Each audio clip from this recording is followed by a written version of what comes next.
And welcome back for Module 2, implementing Entity Framework with MVC. And what we just saw was a fantastic set of demos by Adam, who I'm very happy to be joined by. Thank you. Thank you. I'm still Christopher over here. Still. You can see the little name tags down below there. Our Twitter handles as well. We always will take more followers. I think I've got like 2, and one of them is my mom, and I don't think that really counts. But in any event, Adam did a fantastic set of demos, just kind of showing off the different odds and ends of just kind of getting started with Entity Framework, the basics and what's going to go on there. Now, what I want to do is start to dig a little bit deeper into what Adam did. That a lot of the questions that we saw have been around, well, performance, but a lot of them have been around, hey, you know, how does it know to create that table and all of that? And so let's sort of dig into that behind the scenes there. Yeah, exactly. Let's start digging in and start talking about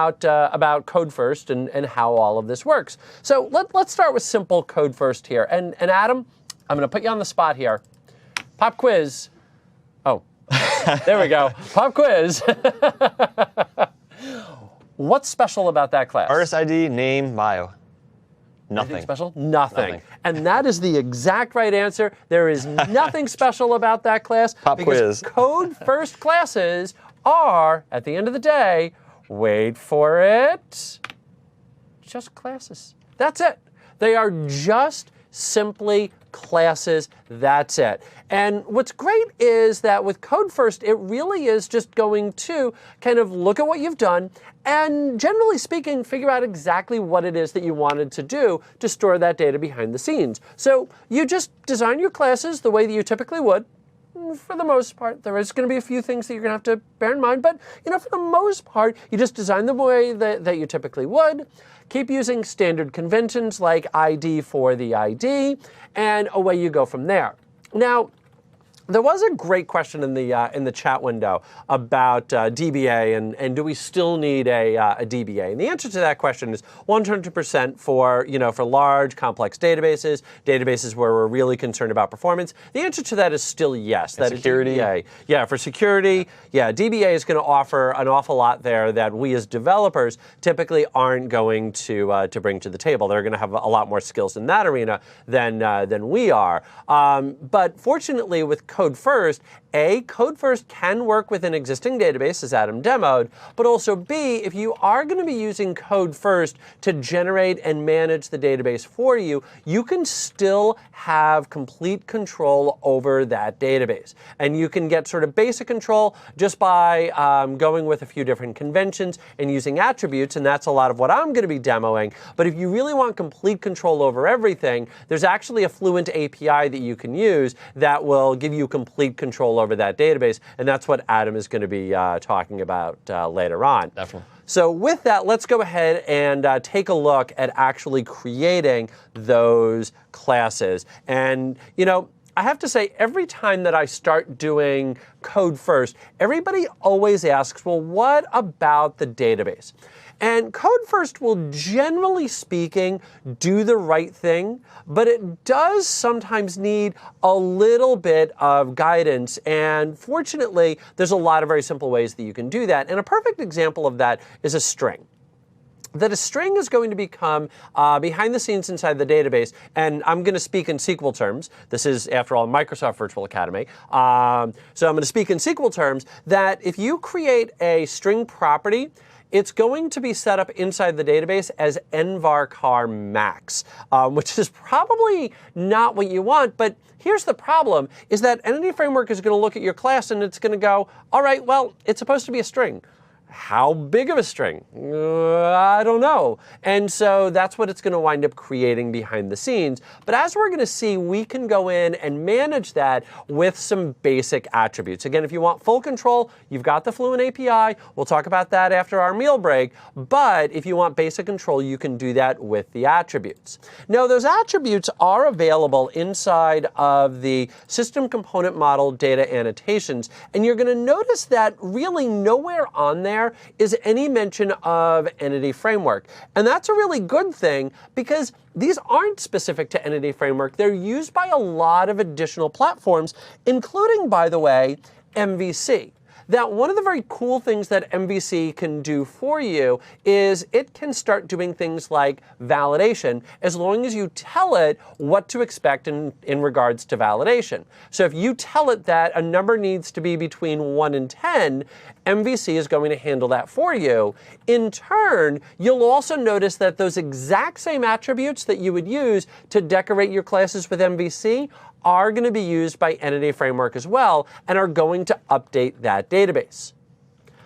But again, code first, going to take a look at what you're doing, try to figure out what the best way to do it. You are going to notice that there's a lot of great conventions that code first will pick up on as well. So for example, you're going to notice that Entity Framework code first is going to give us a one-to-one mapping of class to table. And it will automatically create our tables based on the name of the class, and they're automatically going to be pluralized for us. If you want, you can go in and change that, but they are automatically going to be pluralized. Now, they're also automatically going to be created inside the DBO schema, which for simple applications is fine, but for more complex ones, you're obviously going to want more control over that schema. And so fortunately, it's very easy for us to go in and do that. The last little thing that's worth highlighting is the primary key. A lot of people have asked this about that ID. Well, if you add a property to a class and you call it ID, chances are you want that to be, oh, I don't know, maybe the ID. Crazy talk here, I know, maybe. And so that's exactly what Entity Framework is going to be expecting. And I would also say one step further that if you're creating, let's say, an artist, and you say artist ID, it's sort of the exact same thing there, that it's going to assume because of the fact that the letters ID are there and the fact that artist matches the name of the class, that that's going to be the primary key. So it will automatically look for ID, or it will automatically look for whatever your class name happens to be, ID, and set that up as the primary key. It'll also automatically set that up as an identity or an auto count column, which again is generally speaking what you want, that 9 times out of 10, if not maybe even more, when you're looking for a primary key, what are you looking for? You're looking for identity, you're looking for auto count. If you do want a little bit of control over that, you're going to notice that there are some attributes. In particular, in regards to table management, you're going to notice that there's a table attribute, and I'm being a little pedantic. You'll notice that I'm actually got the name attribute there because all attributes have table attribute on there. But when you go in and actually type it in, you can leave off the word attribute. Always leave off attribute. Yeah, exactly. Yeah, you can leave that off. But you are going to notice that a couple little properties there.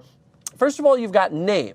And name is very useful for 2 purposes. Obviously, A, if you want to change the name, but also B, if you have an existing table inside of a database and you want to point at that existing table, this will give you that opportunity. You can just say name and tell it, hey, that's really the table that I want you to use. And the exact same thing holds true with your column attribute, that if you needed to map that up to a specific column inside of an existing database, or if you just wanted to change the name of the column, then again, you can do that. Now, how about those strings? Already mentioned the fact that those are going to be nvarchar. Well, you'll notice that we do have a string length attribute that we can add on with our maximum length and our minimum length. And you're also going to notice that we can add on a required attribute. One of the big things to keep in mind about strings is that strings are reference types. And reference types in .NET mean that they can be null.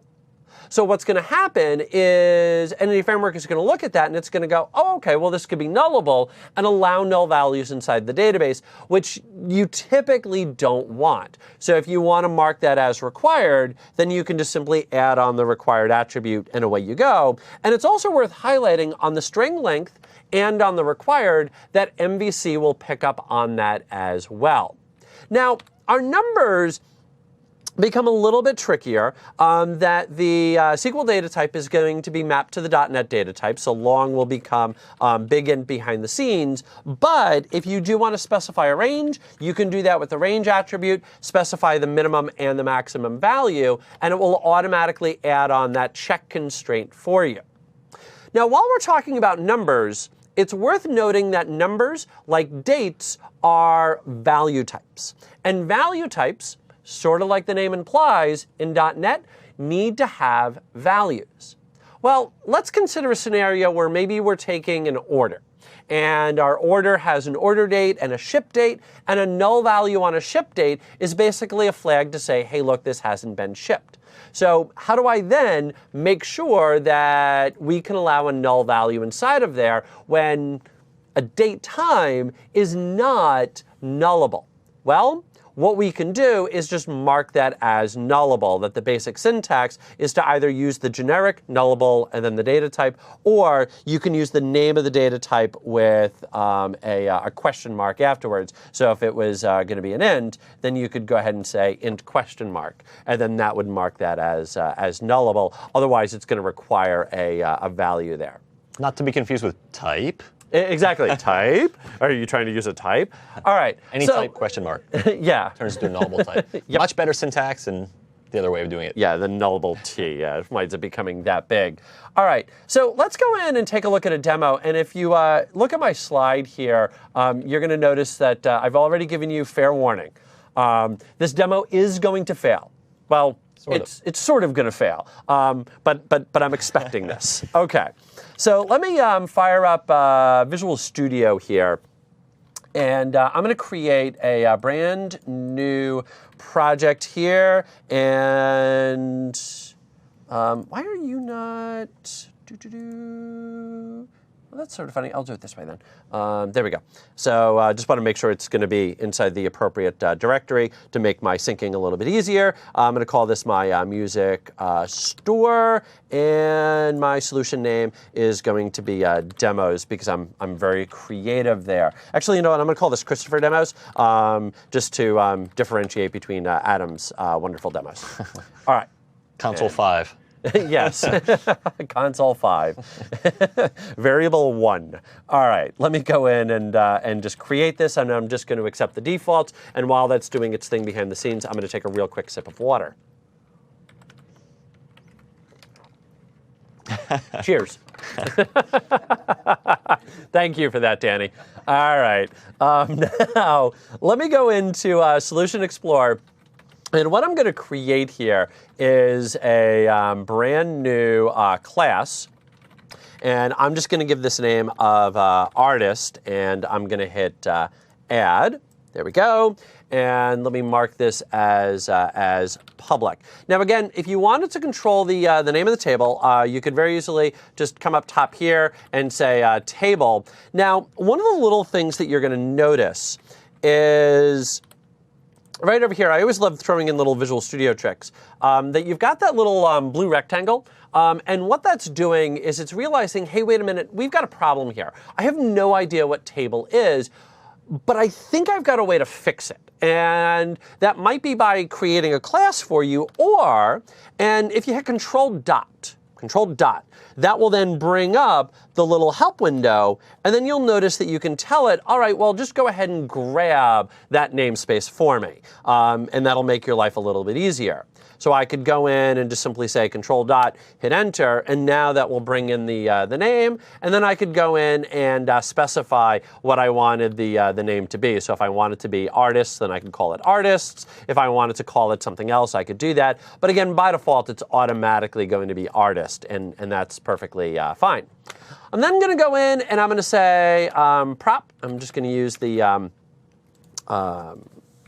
snippet. And you'll notice, by the way, that if you just say prop and just go tab, so 2 tabs, it'll automatically give you that. I want that to be an integer. I want this to be artist, if I can spell artist, ID. There we go.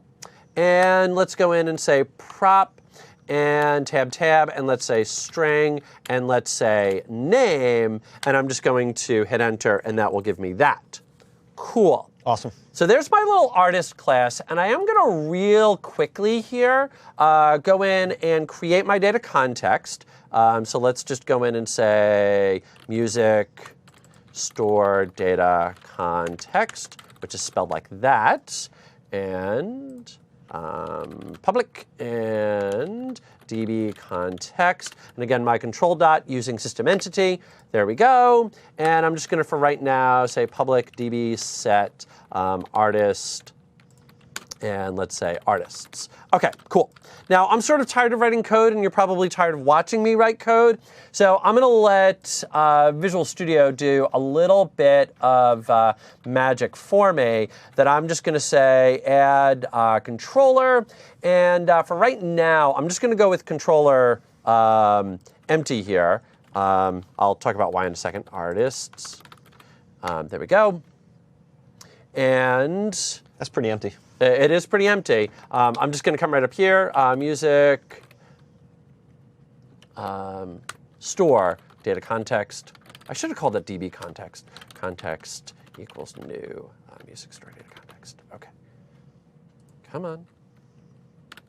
There we go. And let's just go in and say context.artists.toList. Beautiful. And then let's let it create the view for me. So right-click, add view, and index. And my model is going to be, oh, wait a minute. Hold on. Compile. There we go. Beautiful. Add view. And I know I'm kind of just bouncing right through this as far as letting it create the view for me. And the reason for that is just because this is just going off and doing everything and taking care of it for me, kind of making my life a little bit easier. OK. So there is my brand new little artist. And if I go in and I bring this up, you are going to notice it's going to take a couple of seconds here. And the reason for that is because it's creating that database automatically for me behind the scenes. Now, one of the things that Adam mentioned, you'll notice that I don't have any artists here because I haven't created any yet.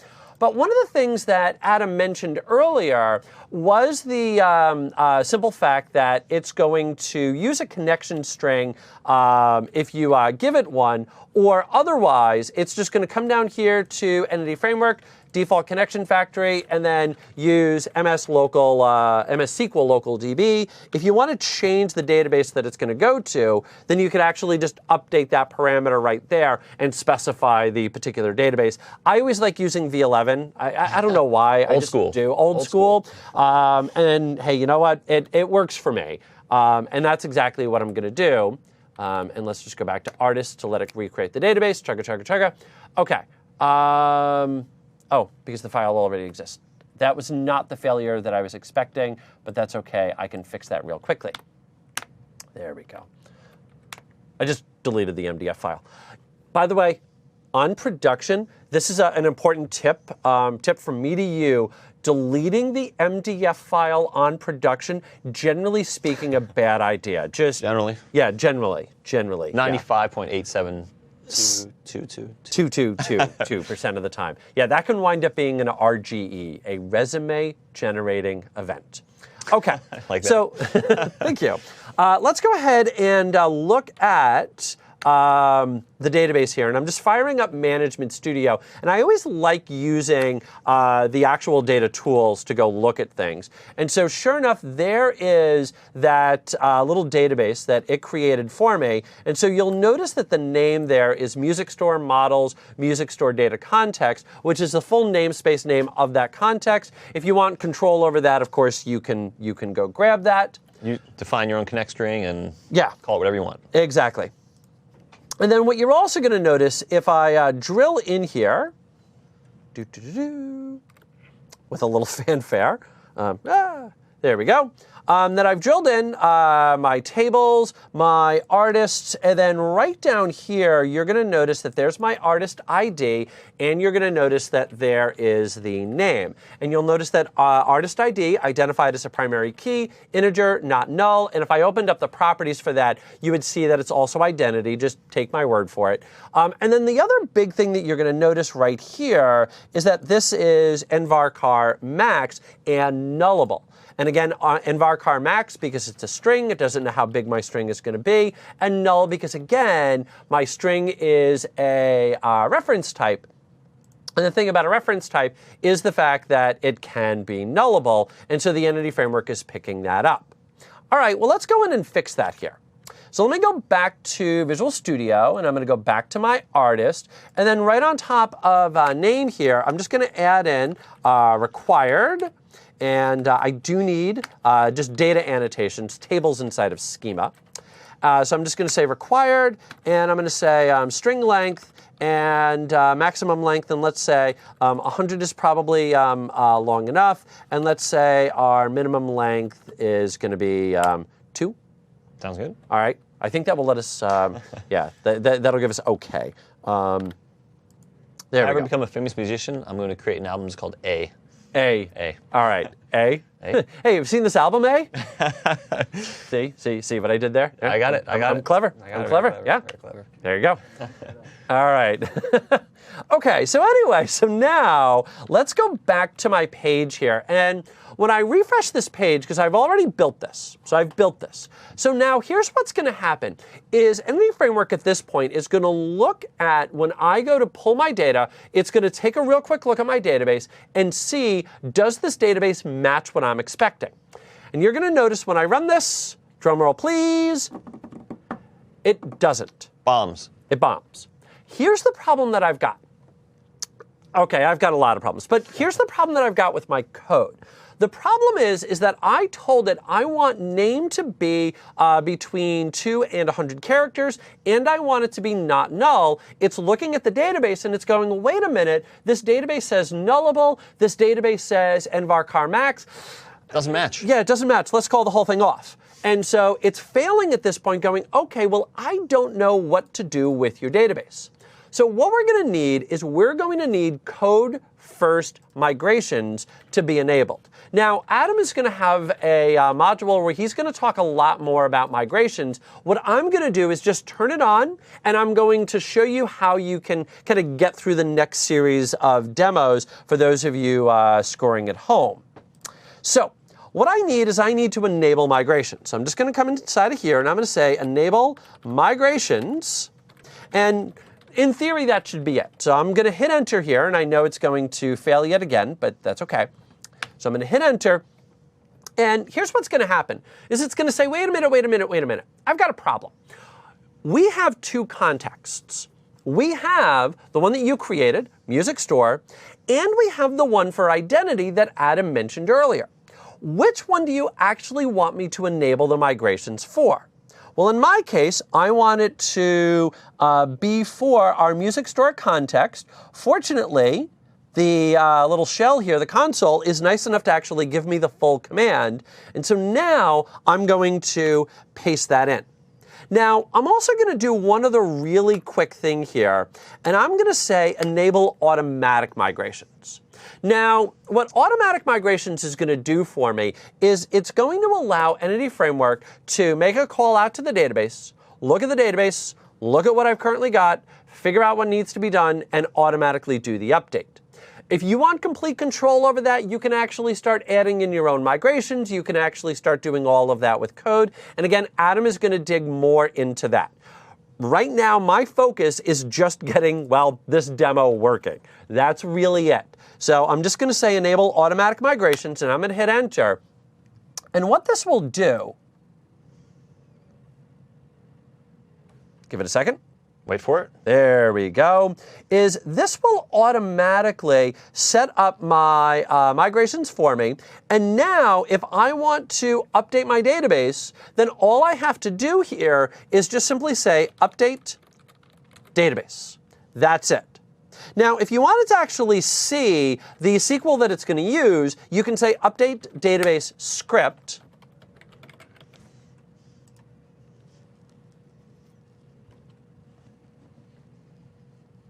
Allow data loss. Oh, OK. You know what? What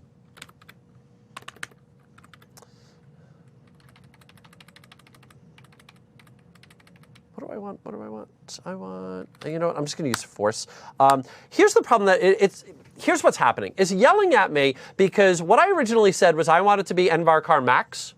And now I'm saying, well, I only want it to be between 2 and 100 characters. And that's a little bit of a problem. Hold up, we can kill your data. Exactly, yeah. We'd wind up losing any album titles that were more than 100 characters. So that's what it's yelling at me for. And that's why I just simply had to say force, which will work. So now you're going to notice here's the full-blown SQL that it's going to do 2 things. That number 1 is it's going to update my table for me. It's going to alter that column, specify 100 and not null. And then the other thing that it's going to do is it's going to add basic information into migration history. And this is actually what's used by Entity Framework to figure out, okay, well, is the database up to date? That a lot of people have mentioned, well, wait a minute, if you create data context over and over and over again, isn't it having to look at the underlying database? And the short answer to that question is yes. The longer answer is, but it's not a big hit. And the reason that it's not a big hit is because it's not analyzing the entire database. It's just looking inside of that migration history and just making sure that everything is up to date. Okay, now you could, if you wanted to, actually run that SQL statement. I don't want to.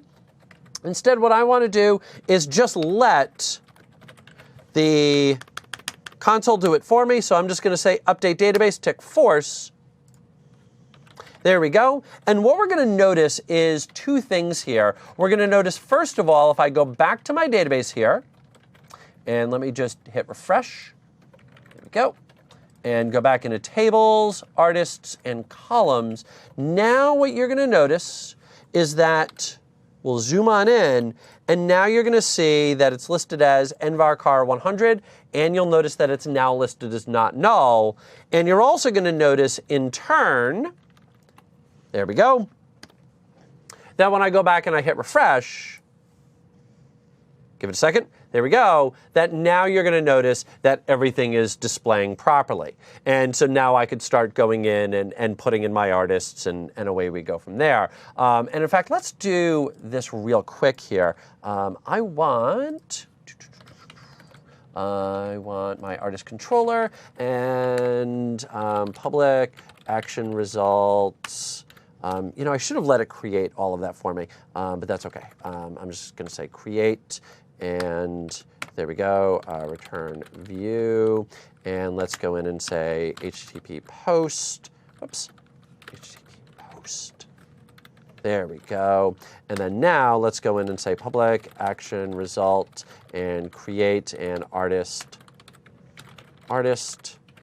and let's just go in and say my context, artists, add that artist, and then let's go in and say context, save changes, and then let's go ahead and return redirect to action and index, which will just send us back home. Okay, now I'm doing this real quickly. I know that a lot of people are probably looking at this and going, well, wait a minute, Christopher, shouldn't you put that inside of a try catch? And the answer to that question is yes, absolutely, but I'm just trying to keep this as simple as possible. But one thing that is worth noting here is I could absolutely go in and do a real quick check on the model state. And this is an MVC thing that it's going to look to see, well, is the model state valid? And if it's not, then I can go ahead and just return them back to that original view, and it will display the error. How is it going to know if it's valid? Well, it's going to know if it's valid by actually going in and looking at the different options that I specified here. And so it's going to see, well, wait a minute, name is supposed to be required. It's got a min length of 2, and it will automatically execute that bit of code for me. All right. So let me just go in and let it create the view for me. And this is going to be create, and this is going to be artist, and let's hit add. Whoosh. Okay. The sound effects help. There we go. And so now it's going to ask me for my name and demo name. I'm very creative. And let's go in and hit create. And now what you're going to notice is, sure enough, there is demo name. And you would also notice if I go in and I say new query, select everything. I will make that bigger in a minute. From artists, there we go, and hit F5. what you're going to notice, there we go, is there's my select everything, and sure enough, there's demo name. So it did, in fact, save it into the database. Okay, cool. So the real goal of that demo was just to show off the fact that for starters, you're just creating a basic class. That's really it. But if you do want to get a little bit of control over that database, that you can start to assert that with those different attributes. I highlighted one of them. You can go back in and take a look at the other attributes that are available. I don't think it's the best use of our time for me to sit here and start going through every single attribute that's available. One of the questions that was asked from just a little bit back was there a reason that when you did the app, that when you created the context class, that it wasn't in a using statement or disposed of at some point? Mostly just because I didn't do it. No, the reason for that is because MVC will actually take care of cleaning that up, so you really don't have to worry about doing that. So you can avoid using the using statement there if you want to. And in fact, you'll even notice that the built-in scaffolding, if we went in and looked at Adam's code, which I don't think he's ready for me to just throw to his system right now, but if you actually looked at his code, what you would notice is that the built-in scaffolding doesn't use using either on the context. They do I think the way that they get around that is it's kind of hidden because they generally add it towards the bottom, but they throw on a dispose to the end of that. Okay. Which goes at the very end of the controller. That's in the scaffolding templates. So if you want a template to follow, just scaffold that out, follow the way that they do it in the scaffolding. This was just like a quick demo that we're... Exactly. Yep. Yeah. Okay. So now let's roll in and take a look at the data context. And the data context, again, it's just like creating a normal class. It's like it's called code first, and all that we have to do is just simply add in public db set artists. Now, one of the questions that I saw earlier, and I'm very happy because I was going to be doing this demo. I'm not going to do that demo slide because we've already seen it. Is people ask, well, what about creating a repository? And I'm very glad that you asked about that. Now, the catch to creating a repository is what we're going to be looking for is to centralize the 4 basic methods, which is going to be create, retrieve, update, and delete. Now, what's awesome is that the db set, if I go back into my code, actually, yeah, let's open code. And if I go back over here to my my controller, there we go, and I go in and I say add, what you're going to notice is that because of the magic of generics here, so you'll notice it's expecting artists, it's looking for my artist right there. So when it comes to doing our add, when it comes to doing our update, and when it comes to doing our delete, it's already expecting it's already expecting, in our case, an artist. The question then becomes, all right, well, what about finding an individual item? Well, that's where this find method comes into play. That regardless of what it is that you're doing, the most common thing that you're going to be needing to do is look something up by its key, and writing that code over and over again is just going to become a pain in the neck. There's better things to do with your time, you know?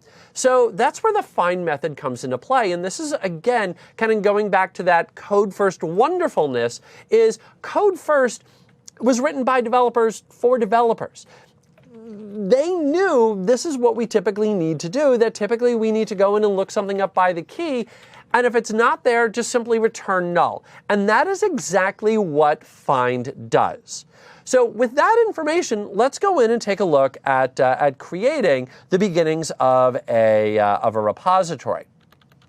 Okay, so let's come back over here to Visual Studio, and I'm going to right-click on Models. I'm going to add in a real quick new folder that I'm going to call repositories without shouting at you. There we go. And let's go in and say add class repository. Okay. So public class repository. Now, here's the biggest thing. I need to know what the data type is that you're going to be using, and this is where generics come into play. So I can basically just set up a parameter right here that says public class repository T, and T is going to represent the type that we're looking for. And then if I come over to my music store data context, what you're going to notice is that we've got a very basic property here that is our DB set artist. And once again, this is using a generic. So what I can do right here is I can go in and say protected, if I can spell protected, DB set T, DB set, and then let's just add on our basic get and set right there. Now, let's sort of kind of roll this forward a little bit. The reason that I'm adding on protected here is because outside of the basic four CRUD operations that you're going to be looking for, you're also going to be looking for specific searches, in particular, for different class types. So for example, in the case of an artist, I'm probably going to want to be able to search by the name. I'm probably going to want to be able to search by an album. In the case of albums, I'm going to want to be able to search by artist. I'm going to want to be able to search by maybe release date. Yeah, genre. Heavy metal. Exactly. Well, there you go. My wheelhouse obviously is like 80s alternative, in case you didn't pick up on that from album conversations earlier. But in any event, you're going to want the ability to add those on. And so what I want you to do is be able to inherit and create specific types as well. And so in order to add those methods on, you'll need to actually say protected DB set. All right, now let me add in a real quick constructor here. So let's say public repository. And I need to go grab that database set. And I'm going to go grab it from our context. So let me just create a real quick context up here. So let's just say private, and this is going to be our music store data context. Context equals new. There we go. And then let's go in and say our DB set. I'm apparently just going to keep hitting caps lock all day today. So DB set equals context dot, and then you're going to notice that off of here, we've got a little set method that will allow us to specify a data type, either by passing it in by calling the type of method, or you could just simply say db set, and that will then go get my set and pass that into there. And now, come on, red squigglies, go away. Oh, I know why. It wants one thing, where T is a class. There we go. There we go. Perfect. And so now I've got my DB set. And so now I can start adding on all of my different CRUD operations. So let's go in and say public list of T, get all, return, DB set to list. There we go. Let's go in and say public T and get. And we'll go in and ask for the ID. And we'll just say return DB set find. And then pass in the ID. And then let's go one step further here and say public and void add. And let's say T entity. And then let's just go in and say DB set and add, and then our brand new entity. Cool. So what I did here is I've now added on all of those different methods that we're typically going to be using all over the place. I also need a save changes to actually commit all of those back. There we go.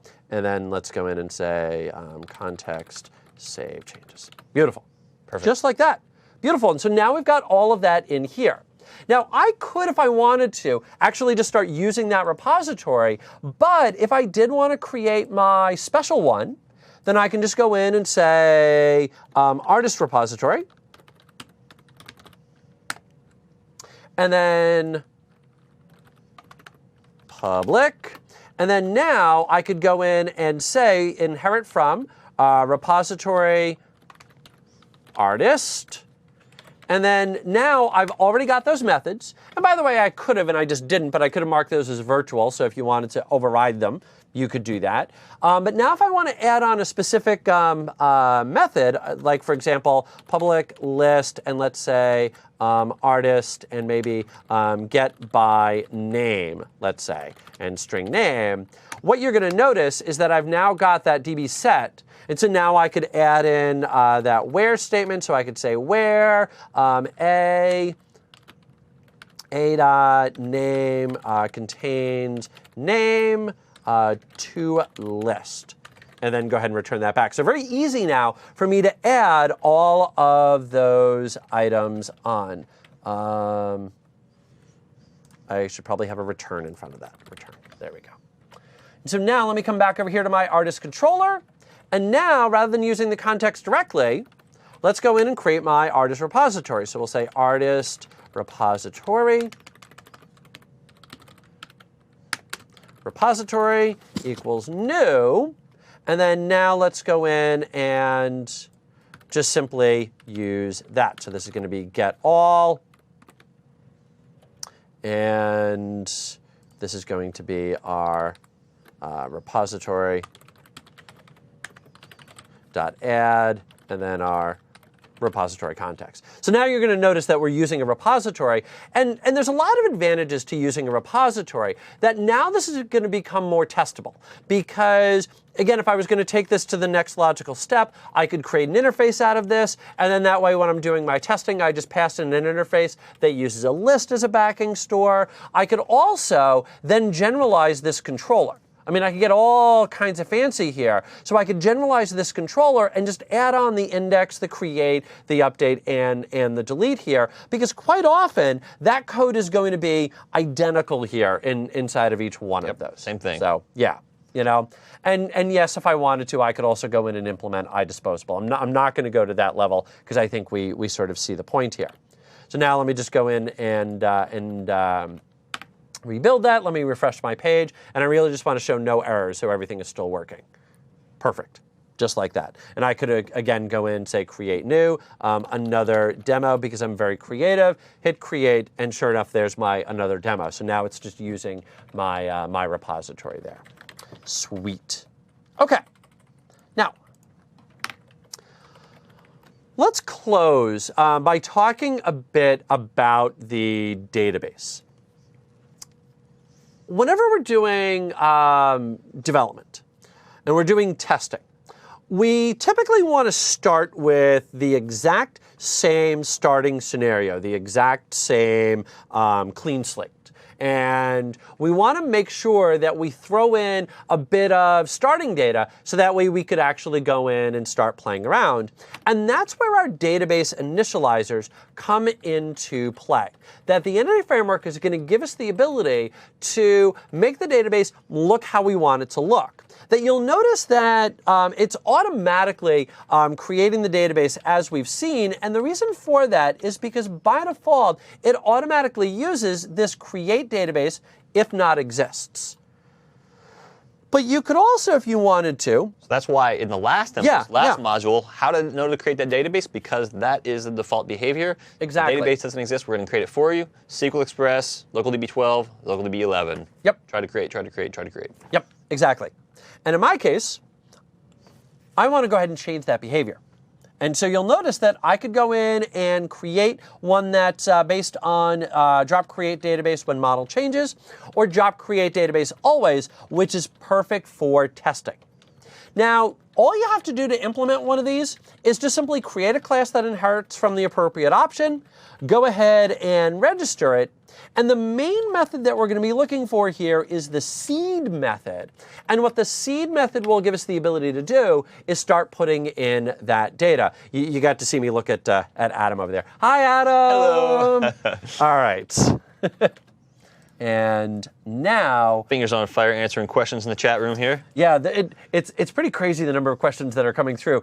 There's only 2 of us. There's a lot of you. We're doing our absolute best over here to try and answer every question. Anything cool that you want to bring up while I'm? Some folks have asked about the unit of work patterns. So Entity Framework, the context itself is a unit of work object. In other words, you can submit, unit of work is basically, you have an object, you give it a bunch of things to do. I'm going to add an album, I'm going to add an artist, I'm going to give you 5 other objects. Hasn't committed to the database yet. and then suddenly we tell it to go ahead and save it, and it does in one unit of work, one transaction saves the database. So the context does work like that. When you start using something like the repository pattern, you have this other pattern outside of Entity Framework, so you need to use that repository pattern like a unit of work. So in the examples that Christopher was showing, if you wanted to do that as a unit of work, you would take out your save changes from your individual methods, and then you would have a save change method inside the repository. So you would work with the repositories, and then you would save it, or you would call it back on the context you save changes on the context at some later point in time, rather than as you're doing each bit down the line. Exactly. Sense. Yeah, and typically, again, kind of taking this one step further, and I've been keeping it simple with just one class per repository, but you could also bundle them up inside of a service. And typically, whenever you're doing MVC design, that's the way that you're going to go, that you're going to create a service, and then that service is going to use the repository, because quite often you need to do other things like send emails and so forth. And so that way the service knows what's going on, so it can create the appropriate repositories, it can go ahead and call save changes as needed, and so forth. And we're going to get into doing transactions later on today, but one of the other things that you should really do to help support those transactions is just add on another constructor here, where I go in and say public repository, there we go, and let's say music data store context, and then I can go in and say this context equals the context that you've passed in. And so then that way I can control when we're actually going to call those changes, and I should really then, in turn, move that down to there. Okay, with a whole bunch of equal signs. Perfect. So then that way you could pass in the context. And again, we're going to get to units of work, we're going to get to transactions a little bit later. Okay, let's come over here, and I just started while Adam was answering the question, creating the little context initializer. And you are going to notice that I just simply inherited from drop create database always, and again it uses generics. It needs to know what data type it is that you want to use, and so you have to tell it music store data context. Now, one of the things that always gets me is I'll go in and I constantly forget what the different names are, and so I'm like having to pull it off the top of my head. Like, I think I know it's like drop, create, database, always, and then I'll see the little blue line and I'll hit Control Dot, and you'll notice that I don't get any love here from Visual Studio, that it says generate new class, and that's not what I want. Nope. The reason is that it's looking for a generic. It needs to know the data type that you're going to be using for your data context. So once you specify that as the generic, now when I hit Control Dot, now what you're going to notice is that it gives me that using system data identity. Okay, Control Dot, Enter. So now let's go ahead and override our seed method, override, and our seed. And now I can go in and start creating all of my different objects here. And there's a lot of different ways that, that you can use this. One of the ways that you can use it is you could go in and say artist, artist equals new. And then let's just go in and say name equals first artist. Aren't I creative? And then I could go in and say context.artists.add, and then pass in that artist. That's one way. Another way that we could do is we could just do it right in line, and so we could just simply say context artists add, and then to say new artist, and then we could go in and say name equals, and again, very creative. What do you think I'm going to call this one? Second. Yeah, I know. You probably didn't see that coming. And second artist. Now, Christopher's wish list. Yes, there you go. Now, one of the big things that, that I want to highlight here about this add method is that the add method is going to return back the object itself. And the reason that this is important is when we get into the next module, when we start talking about relationships, we're going to want to be able to create both albums and artists when we're doing our seed. And so I could just simply inline call add, get the artist back, and then turn right around and set that artist up as the artist for an album. And so I can do that in line. The question then becomes, okay, well, how in the world is this going to know how to put all of that into the database? And it's going to know that because it knows what your data structure is. So it's going to know that our album has an artist, so we need the artist in place first, and then we need the album second, and so it will automatically figure all of that out for us. A big part of the reason that it's going to be able to do that is because that save changes is going to be transactional. It is going to be that unit of work. So it's going to take a look at everything that we've done up above, figure out what needs to be done inside the database, and then, as the name sort of implies, save that back. Now, in order for it to use this initializer, it needs to know what initializer to call. And for right now, I'm going to put this inside of my global ASAX. You can also specify the initializer that you want to use inside of your web.config. And that's great when you go to do your deployment out to production, because dropping, recreating your database in production, again, RGE, resume generating event. But I'm just going to go in and say database. I have to use that. I like that. Thank you. Set initializer. You tell it, okay, for this context, music, store, data, context. There we go. For that context, there we go. I thought I hit enter. I want you to use, and then the initializer that we want is going to be my music, store, data, context initializer. Cool. So now the first time that somebody touches that data context, it's then going to call that initializer. I am going to clear the way by closing the management studio here. So that way there's nothing else that's connected to that. And now let's go in and a little control F5. Uh-oh. I need a semicolon there. All right. Uh-oh. Little ICQ. Now I'm dating myself. I remember that. Yep. Okay, so now what you're going to notice is that I've brought back up our artists. You're going to notice that it created our first, it created our second, and then those couple of demo ones are now gone. The reason for that is because it got rid of the database and then recreated it again for us. So there's my first, there's my second, and it automatically put that into the database. And if you want to see it, Management Studio, move the mouse, makes it go faster. And so now, let's just go in, and I'm going to be lazy, select top 1000. There we go. And so sure enough, it's all inside of the database. Cool. Very cool. All right. So what we saw there is how we can get in, start creating those classes, start decorating with attributes, get a little bit of control over the database. We took a look at our initializers, how we could use that to set up the database behind the scenes, and we saw a little bit on how to create the data context. Now, Adam, I don't know about you, but at least for me, I'm a little tired. I could use a break. So what do you say we take 10, and then let's come on back, and let's start adding on relationships. Build it up a little bit more. There's been a couple of questions on relationships, so I think this will fit in with good timing. Perfect, perfect. I love it when a plan comes together. Let's go ahead and take 10. We'll see you guys soon. See you soon.